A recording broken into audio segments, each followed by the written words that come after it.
चीन को लेकर नेहरू की 7 बड़ी गलतियां क्या थीं, आज कांग्रेस पार्टी के लोगों को तो समझना ही चाहिए, देश को भी समझना चाहिए। पहली गलती, चीन और कम्युनिज्म पर नेहरू का रवैया बहुत नरम था। दूसरी बात, तिब्बत में चीन के गैर कानूनी कब्जे का विरोध उन्होंने नहीं किया।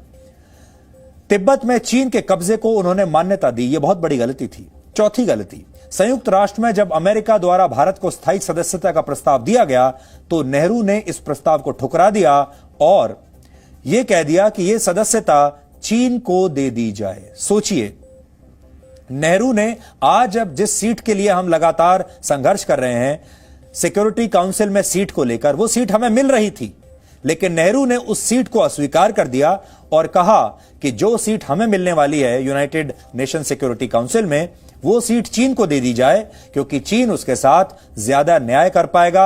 और आप देख लीजिए, तब से लेकर आज तक चीन सिक्योरिटी काउंसिल में अपनी मौजूदगी का भारत के खिलाफ ही प्रयोग करता है।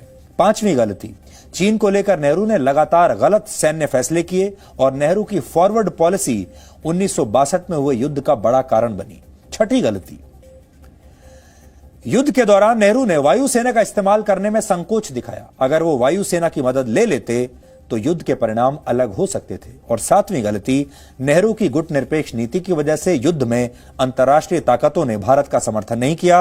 ये 7 गलतियां उस समय नेहरू ने की थीं और अब आप सोचिए, इतने वर्षों के बाद उन्हीं के परिवार के चिराग राहुल गांधी आज उन सारी गलतियों को भुलाकर ये कह रहे हैं कि भारत माता को चीरकर उसका एक टुकड़ा चीन को दे दिया गया है।